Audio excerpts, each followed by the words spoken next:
পুনৰবাৰ মাজ আকাশতে বিস্ফোৰিত হ'ল ষ্টাৰশ্বিপ মহাকাশযান স্থানীয় সময় অনুসৰি সন্ধিয়া 6:30 সূৰ্যাস্তৰ খন্তেক সময় পূৰ্বে ভাৰতীয় সময় অনুসৰি নিশা 11:30 বজাত টেক্সাছৰ বুকাচিকাৰ পৰা উৎক্ষেপণ কৰা হৈছিল 403 ফুট উচ্চতাৰ ৰকেটটো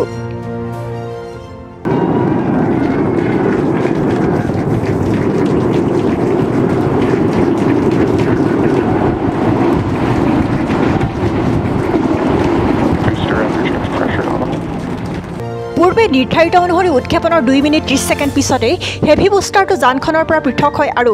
স্পেচএক্সৰ উৎক্ষেপণ টাৱাৰলৈ বুষ্টাৰটোক উভতাই আনিবলৈ সক্ষম হয় কিন্তু উৎক্ষেপণৰ 9 মিনিট 30 ছেকেণ্ড পিছতে মহাকাশ যানখন অনিয়ন্ত্ৰিত হৈ পৰাৰ লগতে সংযোগ বিচ্ছিন্ন হৈ পৰিল নিয়ন্ত্ৰণ কক্ষৰ সৈতে Coming up now on hot staging, the ship's engines will ignite while still attached to the Super Heavy booster. And also while Super Heavy booster will still be under power itself. The clamps holding the two stages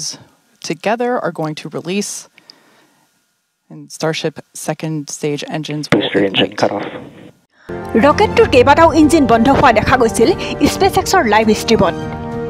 প্ৰায় 150 kilometre উচ্চতাত বিস্ফোৰণ ঘটে মহাকাশযানখনৰ দক্ষিণ ফ্লৰিডাৰ বাহামাছৰ আকাশত দৃশ্যমান হৈছিল জ্বলন্ত ৰকেটৰ ধ্বংসাৱশেষৰ দৃশ্য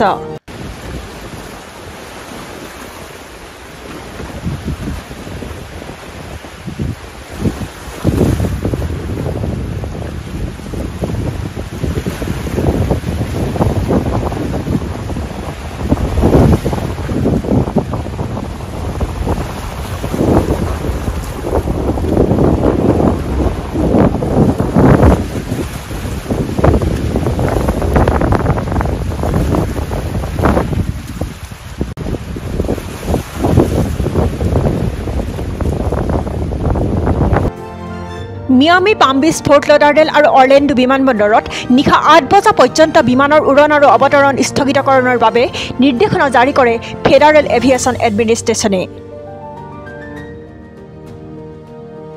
উল্লেখ্য যে জানুৱাৰী মাহতো ষ্টাৰশ্বিপ ৰকেট উৎক্ষেপণৰ মাত্ৰ 8 মিনিটৰ ভিতৰতে মহাকাশযানখন বিস্ফোৰিত হৈ কেৰিবিয়ান দ্বীপপুঞ্জত পতিত হৈছিল যানখনৰ ধ্বংসাৱশেষ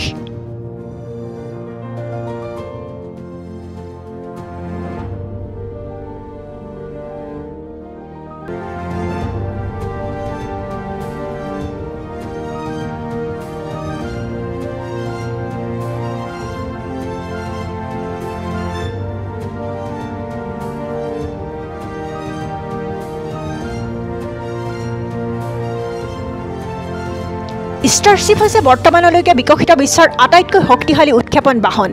যি 150 মেট্ৰিক টনলৈকে সম্পূৰ্ণৰূপে পুনৰ ব্যৱহাৰযোগ্য আৰু 250 মেট্ৰিক টন ব্যয়যোগ্য কঢ়িয়াবলৈ সক্ষম ইয়াৰ পেলড ক্ষমতা 150 ton slowing down from supersonic speeds eventually moding down to only 3 engines for that precision flight into the tower. Right now, booster using its 4 hypersonic grid fins to help guide itself through this atmospheric entry back for its precision landing at the launch site. Once again, we're going to ignite first the Center 13 engines.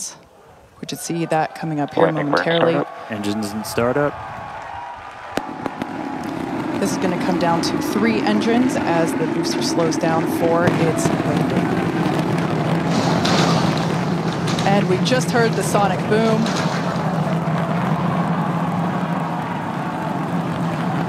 What an incredible sight to see the Super Heavy booster gliding down into the chopper. সৰ্ববৃহৎ SpaceX কোম্পানীৰ প্ৰতিষ্ঠাতা Elon মাস্কৰ Starship মহাকাশযান আৰু super heavy rocket অৰ্থাৎ Starship rocket হৈছে পৃথিৱীৰ কক্ষপথ চন্দ্ৰ মংগল আৰু তাৰ বাহিৰলৈ ক্ৰু আৰু কাৰ্গো দুয়োটা কঢ়িয়াই নিয়াৰ বাবে প্ৰস্তুত কৰা এক সম্পূৰ্ণ পুনৰ ব্যৱহাৰযোগ্য পৰিবহণ পদ্ধতিৰ ৰকেট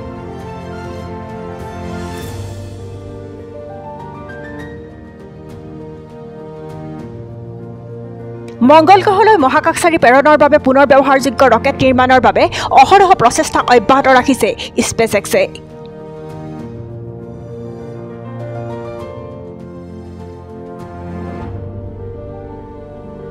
ষ্টাৰশ্বিপ মহাকাশযানখনৰ অষ্টমবাৰৰ এই উৎক্ষেপণো আছিল এটা পৰীক্ষামূলক অভিযান যাৰ উদ্দেশ্য মহাকাশলৈ মক স্যাটেলাইট প্ৰেৰণ কৰা আমেৰিকাৰ মহাকাশ গৱেষণা সংস্থা নাছাই মহাকাশযানখনৰ বিস্ফোৰণক গুৰুত্ব সহকাৰে লৈছে কিয়নো নাছাই এই দশকৰে শেষ ভাগত চন্দ্ৰলৈ মহাকাশচাৰী প্ৰেৰণৰ বাবে বুকিং কৰিছে ষ্টাৰশ্বিপ মহাকাশযান যি চন্দ্ৰ অভিযান মানৱ জাতিৰ বাবে সদায় অনুসন্ধিৎসাৰ বিষয় হিচাপে বিবেচিত হৈ আহিছে যদি পৰৱৰ্তী পৰ্যায়ত ষ্টাৰশ্বিপ মহাকাশযানে এই সুদূৰ প্ৰসাৰী লক্ষ্য পূৰণত সফল হয় তেন্তে হয়তো চন্দ্ৰৰ ন তথ্য উদ্ঘাটন কৰি চন্দ্ৰত মানৱ জাতিৰ বসতি স্থাপনৰ বাবে গৱেষণাৰ প্ৰয়োজনীয় যথেষ্ট সমল আহৰণ কৰিব পাৰিব বিজ্ঞানীসকলে international desk report SN digital media